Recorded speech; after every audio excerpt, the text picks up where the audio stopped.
మనం ఇప్పుడు ఏ దేవి వరమో నీవు రెండో భాగం చూద్దాం. సీరియల్ చాలా ఇంట్రెస్ట్గా ఉంది, ఎక్కడ స్కిప్ చేయకుండా వినేయండి. మన ఛానల్ ఇప్పటివరకు సబ్స్క్రైబ్ చేయకపోతే వెంటనే సబ్స్క్రైబ్ చేసుకుని బెల్ ఐకాన్ ఆన్లో పెట్టుకోండి. మన వీడియోని తప్పకుండా లైక్ చేయండి. ప్రాజెక్ట్ మిస్టర్ మూర్తి, అక్కడ కూడా అంతా ఓకే మేడం. ఓనర్ భూమిని రిజిస్ట్రేషన్ కూడా చేయించాడు. మీరు భూమి పూజకు ఏర్పాట్లు కూడా చేసుకోవచ్చు. Very good. వైజాగ్ దగ్గరలో మనం కొన్న ల్యాండ్ లో 30 ఏళ్లుగా ఒక అనాథాశ్రమం ఉందట. ల్యాండ్ ఓనర్ సత్యనారాయణ గారి తండ్రి అప్పట్లో ఆ బిల్డింగ్ ఖాళీగా ఉందని వాళ్ళని ఆశ్రమం పెట్టుకోమన్నారట. ఆ ఆశ్రమంలో ఎంతమంది ఉంటారు? ఒక 30 మంది ఉంటారు మేడం. అవసరమైతే వాళ్ళకి మనమే ఎక్కడైనా షెల్టర్ ఇవ్వచ్చు కదా? అవసరం లేదు మేడం. భూమి పూజ టైం కల్లా ఓనర్ అందరినీ ఖాళీ చేసిస్తానని గట్టిగా చెప్పాడు. Okay, it's up to him. I want my institute there. That's it. ఇన్నేళ్లలో ఎప్పుడు రాని కష్టం ఇప్పుడు వచ్చింది. పరిస్థితి చూస్తే చెయ్యి జారిపోయేలా ఉంది. నా ధైర్యం, నా నమ్మకం రెండు సన్నగిల్లుతున్నాయి. ఒకవేళ ఆ టైంకి వాళ్ళు ఆశ్రమం ఖాళీ చేయకపోతే పెద్ద ఇష్యూ అవుతుందేమోనని డౌట్ గా ఉంది మేడం. ఒకసారి ఆలోచించండి. ఈ గీతాంజలి ఒక్కసారి ఒక ప్రాజెక్ట్ గురించి ఆలోచన చేసింది అంటే అది ఆచరణలోకి రావాల్సిందే. పైగా ఆ వైజాగ్ ప్రాజెక్ట్ అనేది నా డ్రీమ్ ప్రాజెక్ట్. 30 ఏళ్ల మీ కష్టం, 30 మంది భవిష్యత్తు, ఏ దిక్కు లేని వాళ్ళకి అండగా నేనున్నానంటూ నిలబడే ఈ శరణాలయం పోనివ్వనమ్మా. ఆశ్రమంలో ఉండే 20-30 మంది పిల్లల గురించి ఆలోచించి 3000 మంది స్టూడెంట్స్ భవిష్యత్తుని నాశనం చేయాలంటారా? ఎంత కష్టం వచ్చినా నేను వదలను. దీనికోసం ఎంత దూరమైనా నేను వెళ్తాను. అట్ ఎనీ కాస్ట్ ఆ ల్యాండ్ లో మనం యూనివర్సిటీ కడుతున్నాం. That's it. అమ్మ అంజలి, ఏంటి తాత?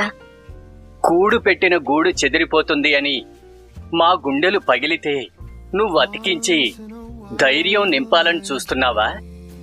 తాత, ఎవరో నలుగురొచ్చి బెదిరిస్తే చెదిరిపోవడానికి ఇది గరికతో పేర్చుకున్న గూడు కాదు, మన గుండెతో ముడిపడిన గుడి. నాకు, నాలాంటి మీకు చిరునామా ఇచ్చిన దేవాలయం.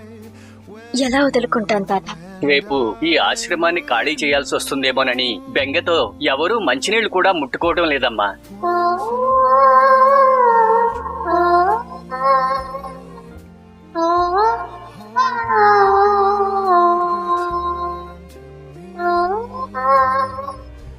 ఎక్కడ దిక్కులేని పక్షులు అవుతామోనని బిక్కు బిక్కుమంటూ ఎలా కూర్చున్నారో ఒక్కసారి వచ్చి చూడమ్మా.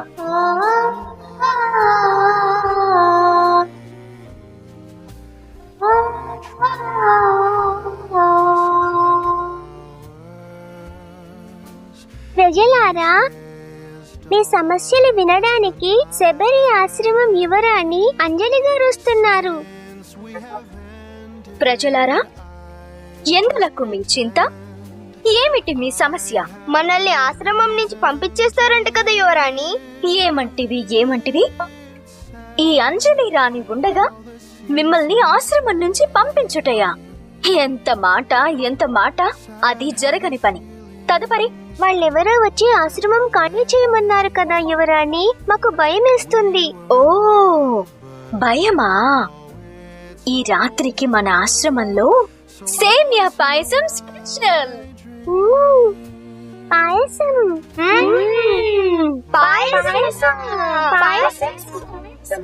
మీ అందరికి పాయసం కావాలా, భయం కావాలా? అయితే భయాన్ని వదిలేయండి.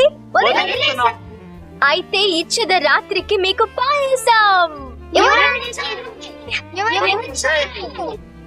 అంతేనా? ఇంకా ఏమైనా డిమాండ్స్ ఉన్నాయా? మా డిమాండ్స్ తీర్చడానికి మీ దగ్గర డబ్బులున్నాయా? ఏమిటి ఆ అధిక ప్రసంగం? అంజలి ఇక్కడ యువరాణి. స్టోర్ రూమ్ లో పాత ప్లాస్టిక్ డబ్బాలు అమ్మైనా మీ కోరికలు తీరుస్తాను. Don't worry. రేపటి నుంచి ఐస్ క్రీమ్ మిషన్స్ పెట్టించాలి. రోజు పిజ్జాలు కావాలి. మాకు ఫ్రిడ్జ్ కావాలి, ఒక ఏసీ కావాలి, ఒక కూలర్ కావాలి, 2 కార్లు, లోపల హోమ్ థియేటర్, బయట స్విమ్మింగ్ పూల్. ఆపండి. ఇవే మీ డిమాండ్స్ రా బాబు? చెమటలు పట్టించారు కదరా. తమరు యువరాణి కదా, ఆ మాత్రం చేయలేదు. ఇచ్చారా? రే, మీ డిమాండ్స్ తీర్చాలి అంటే పాత సామాన్లు అమ్మితే సరిపోదురా, ఈ ఊరిని అమ్మేయాలి. రాణి గారు ఇంకొక డిమాండ్ ఉంది. నోటికి తాళం వేయము. ఇది డిమాండ్స్ టైం కాదు, ఎంటర్టైన్మెంట్ టైం.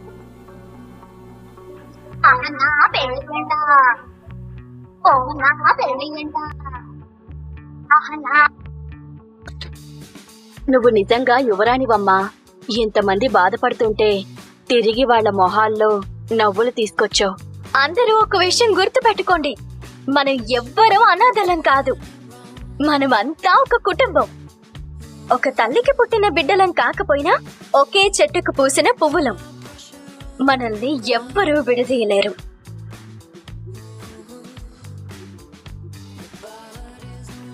అన్నయ్య, హాయ్ అమ్మా. ఎలా ఉన్నావు? బాగున్నానమ్మా, నువ్వెలా ఉన్నావు? నేను బాగున్నాను. నాన్న, హాయ్ మా. I miss you so much. ఎలా బాగున్నావా? బాగున్నావమ్మా? బాగున్నాను. ఓయా మై లవ్లీ మామయ్య, ఎలా ఉన్నా? అవునానయ్యా. టైం అవుతుంది, లెట్స్ పార్టీ. అదే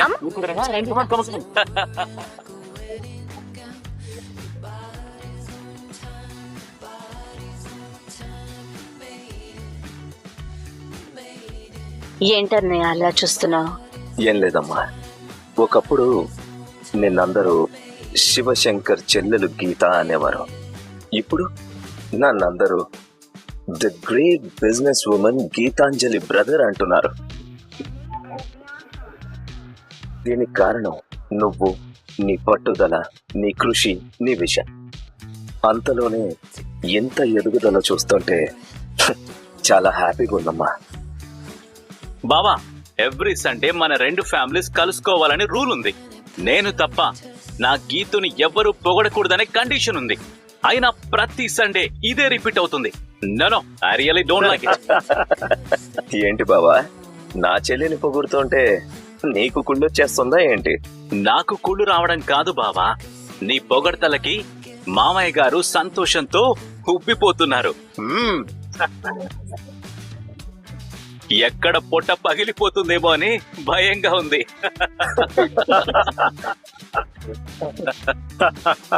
సంతోషం కాక ఇంకేముంటుంది అల్లుడు గారు?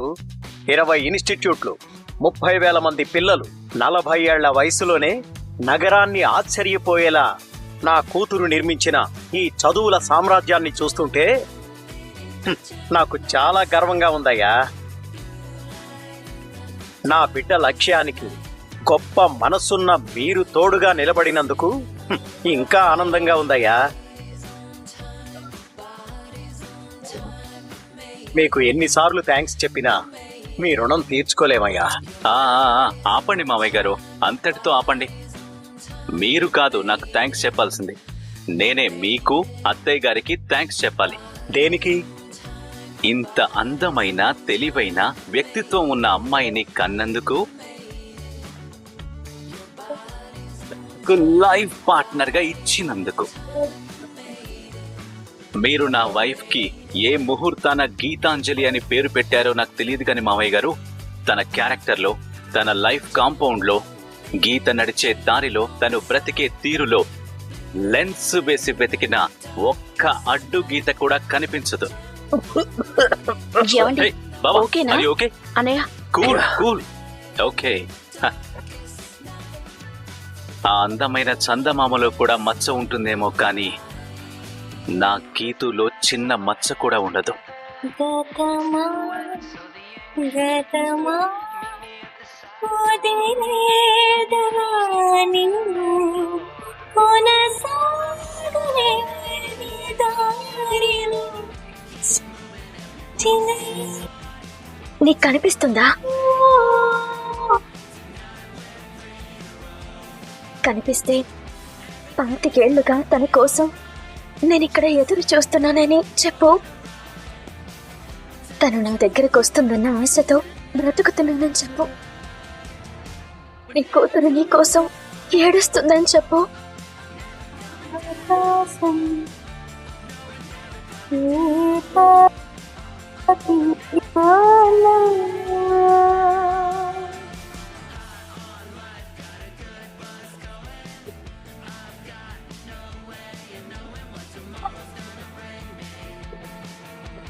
రవి ఎంత అందంగా ఉన్నావే, వచ్చేస్తున్నావు.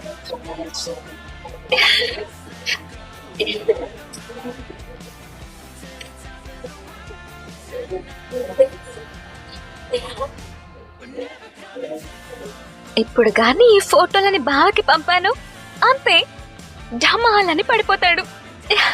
సెంట్ మై బావా. My heart is beating, I know that it's supova again. You're not great, Manela. వచ్చేసినట్టున్నాడు. చాలా బాగున్నాను.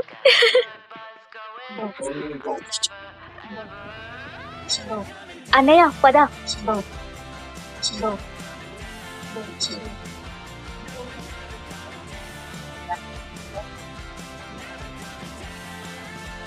అన్నయ్య పద. నువ్వు వెళ్ళు, నేను వస్తా. వీడెప్పుడు ఇంతే.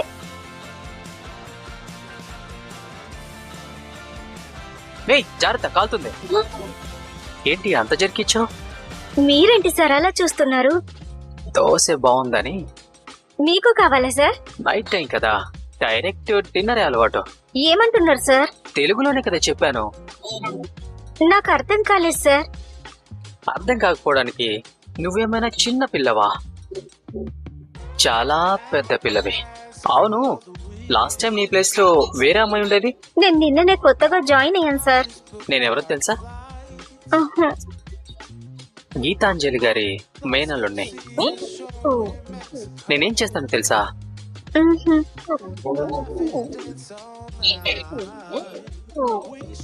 నీలాంటి వాళ్ళకి సాయం చేస్తూ ఉంటాను.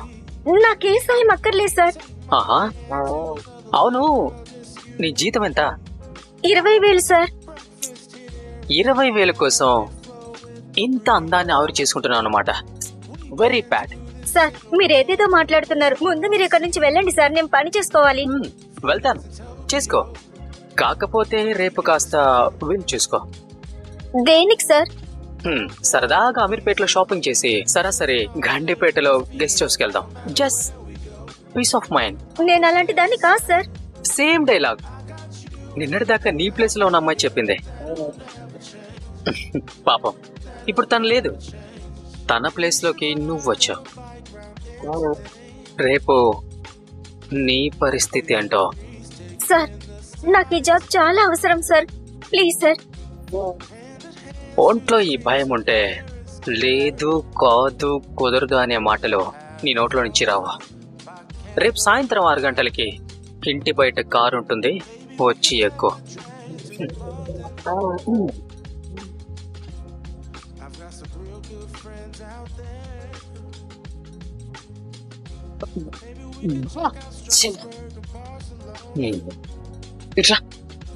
వీడు కూడా టైం డిస్టర్బ్ చేస్తాడా? చెప్పింది గుర్తుందిగా? ఏంటి బాబా అమ్మాయితో అలా బిహేవ్ చేసావు? ఏ అమ్మాయితో ఎలా బిహేవ్ చేయాలో నాకు తెలుసు బామ్మర్తి, అందుకే ఆ అమ్మాయితో అలా బిహేవ్ చేశాను. బామ్మర్తి నీకు విషయం తెలుసా? ఒక అమ్మాయిని పడేయాలంటే ఒక్కొక్క ఫార్ములా ఫాలో అవ్వాలి. మాస్ అమ్మాయిల దగ్గర మాస్ ఫార్ములా అప్లై చేయాలి, క్లాస్ అమ్మాయిల దగ్గర క్లాస్ ఫార్ములా అప్లై చేయాలి. ఫినాన్షియల్ ప్రాబ్లం వల్ల చిన్న చిన్న పార్ట్ టైం ఉద్యోగాలు చేసుకునే అమ్మాయిల విషయంలో డైరెక్ట్ గా పాయింట్కి వచ్చేయాలి. కాదంటే బెదిరించాలి, భయపెట్టాలి, దారికి తెచ్చుకోవాలి. ఇది ఇక్కడి ఫార్ములా. నువ్వు అలా బెదిరించిన విషయం ఆ అమ్మాయి వెళ్ళి మమ్మీకి చెప్తే? దానికి రివర్స్ ఫార్ములా ఉంది. కోట్లకు పడగెత్తిన ది గ్రేట్ గీతాంజలి గారి మేనలుడు కాబట్టి ఇలా అల్లరి చేసి డబ్బులు గుంజాలని చూస్తుందంటూ రివర్స్ ఫార్ములా అప్లై చేయాలి.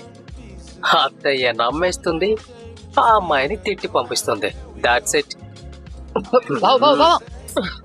ఇప్పుడు మమ్మీతో కలిసి డిన్నర్ చేయాలి బాబా, స్మెల్ వస్తుంది. ఇన్నాళ్ళు రాని వాసన ఇప్పుడు వస్తుందా? పిచ్చి బామ్మర్తి. అన్నయ్య భోజనానికి రండి. బాబా అయ్యో అక్కడ పిలుస్తున్నారు, మందు వాసన వస్తే. మందు వాసన రాకుండా కూడా నా దగ్గర ఒక ఫార్ములా ఉందిరా. పడా అదే bless me. God bless you. Exams దగ్గరికి వస్తున్నాయి కదా, బాగా ప్రిపేర్ అవుతున్నావా? ఈసారి 99.99% గ్యారెంటీ అత్తయ్య. అంత గ్యారంటీగా ఎలా చెప్తున్నావు? ఎలాగంటావేంటి మావయ్య, మ్యాథ్స్లో సైన్స్లో ఎన్ని ఫార్ములాలున్నా సక్సెస్కి మాత్రం ఒక్కటే ఫార్ములా ఉంటుంది. That is Geetanjali formula. Sincerity plus hard work is equal to success అనేది మా గీతాంజలి అత్తయ్య ఫార్ములా. నేను ఆ ఫార్ములా ఫాలో అవుతున్నాను కాబట్టి అంత గ్యారంటీగా చెప్పగలుగుతున్నాను. ఏంట్రోయ్ మీ అత్తను అంతలా పొగుడుతున్నావు? కొంపదీసి సరిగ్గా ప్రిపేర్ అవ్వట్లేదా ఏంటి? వాట్ డాడ్, ఏం మాట్లాడుతున్నారు మీరు? అత్తయ్యని నేను పొగడగలనా? 4-5 భాషల డిక్షనరీలు పక్కన పెట్టుకుంటే గాని మా అత్తయ్యని నేను ఒక 10% అయినా పొగడలేను. ఈ విషయంలో నేను కూడా నీకే ఓటేస్తాను అల్లుడు. థ్యాంక్ యూ మావయ్య. సరే సరే, it's already late. Let's go have dinner. Yeah sure, రండి రండి. నేను చూస్తుంటే నాకు చాలా భయం వేస్తుంది బావా. నన్ను చూసి భయపడకు బామతి, ఎంజాయ్ చేయి. ఎందుకంటే నాది చాలా ఇంట్రెస్టింగ్ క్యారెక్టర్. ముందు ముందు నేను ఇచ్చే ట్విస్ట్లు చాలా ఉంటాయి. నేను కనపడకపోతే దౌర్భాగ్యం అంటావు, కనబడితే మహాభాగ్యం అంటావు.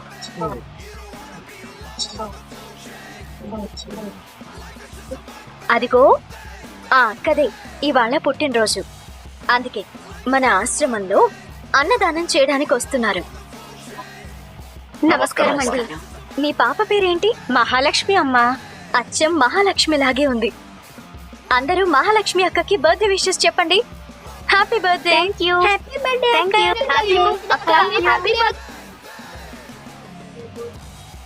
అబ్బా, అయ్యో ఏమైందమ్మా? ఏమైందో చూడు. ఉంటూ చూస్తాను.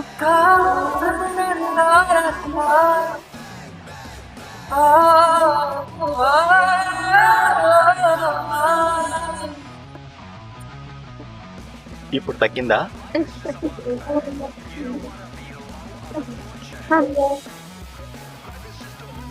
తగ్గిపోయిందమ్మా.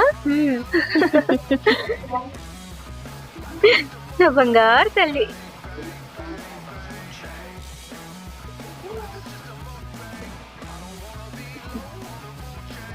మా అమ్మ నాన్న కూడా ఇక్కడ ఉండుంటే నన్ను కూడా ఇలాగే చూసుకునేవాళ్ళేమో.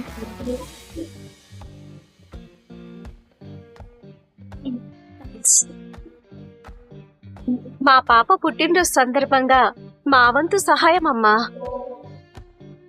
సంతోషం అమ్మా. అయ్యో, పిల్లల సంతోషం చూస్తుంటే ముచ్చటేస్తుందమ్మా. ఆ పాప అయితే ఎంత అల్లరి చేస్తుందో చూడు. ఆ పాప ఇక్కడికి ఎలా వచ్చిందమ్మా? ఒకరోజు అర్ధరాత్రి ఆశ్రమం ముందు చిన్నపిల్ల ఏడుపు వినిపించింది. వెళ్లి చూస్తే రోడ్డు పక్కన ఆ పాప కనిపించింది. అయ్యో పాపం, కానీ వదిలేశారన్నమాట. పాపిస్టోళ్ళు పాపిస్టోళ్ళు. ఆ బాబా ఎలా వచ్చాడమ్మా? వాళ్ళమ్మ నాన్న యాక్సిడెంట్ లో చనిపోయారు. అయ్యో, ఇందాకటి నుంచి అడుగుదామనుకుంటున్నాను. ఆ అమ్మాయి చాలా లక్షణంగా ఉందమ్మా. చూడటానికి 2 కళ్ళు సరిపోవట్లేదు. మీకులాగే అందరి పిల్లల్ని ఎంత ప్రేమగా చూసుకుంటుంది. ఆ అమ్మాయి ఎలా అనాథైందమ్మా? ఏం జరిగింది? ఆ అమ్మాయి ఇక్కడికి ఎలా వచ్చింది?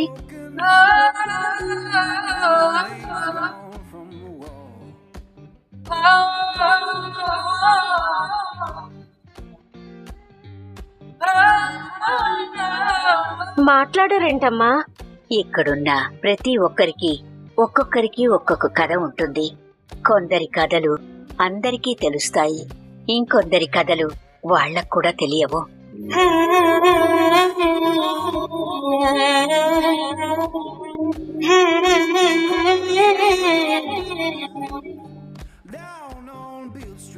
అమ్మా, నిజంగా నా కథ నీకు తెలీదా అమ్మా?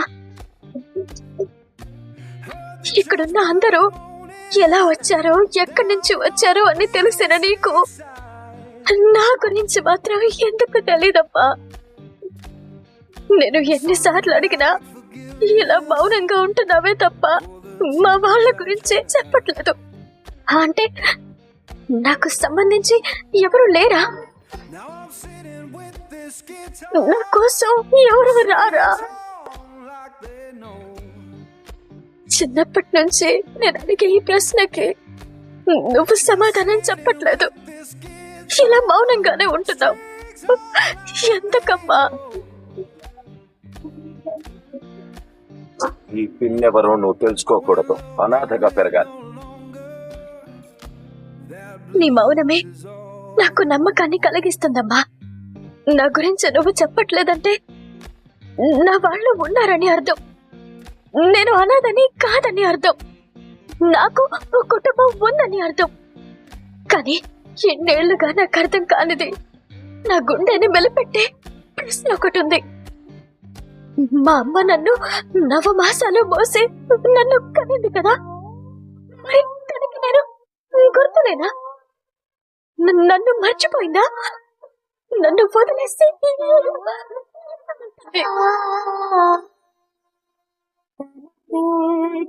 తన తోడై తన కుంగే నీడై అరచేతి తలరాత ఎవరు చేతారో